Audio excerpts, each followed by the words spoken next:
Covering an area of 20,000 square kilometers, the Kruger National Park is one of the biggest parks in Africa.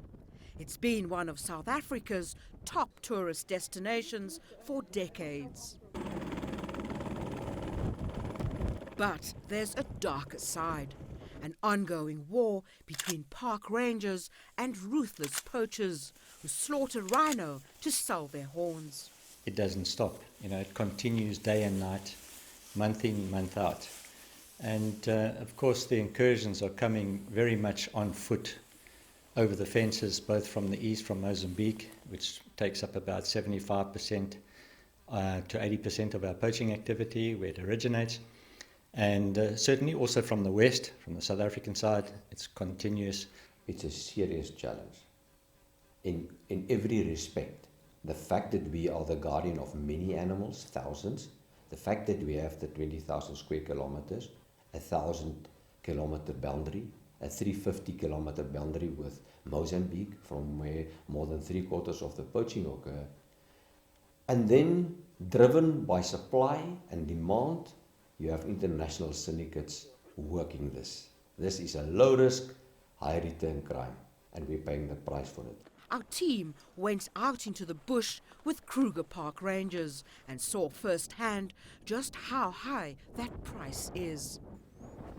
After hiking through dense bush in the Kruger National Park, we came across this rhino carcass in this dry riverbed.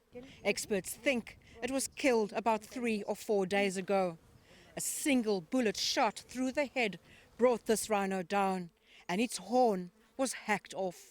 According to the Global Initiative Against Transnational Organized Crime, rhino horn fetches around $65,000 a kilo, making it more valuable than gold. This rhino was the 307th rhino killed in the Kruger National Park in the past 6 months. And the threat is constantly evolving.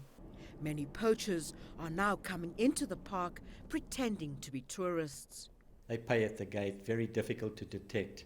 They come in, they dropped off in areas which, gives us a disadvantage. We have a situation in Kruger where we are trying to please the tourists, and it is a tourist destination. So having, let's say, the tourist, as it were, also getting involved in it makes it very difficult for us. Authorities say they will continue to invest millions in training and equipping their field rangers.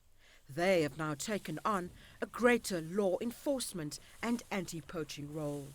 If you come into the park, into the bush of the park, in the dark of night, you will find fiercer and fiercer opposition.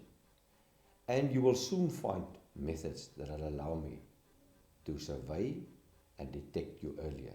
And as pressure mounts to try and save the rhino from extinction, the top brass at the mighty Kruger say failure is not an option, at least not on their watch.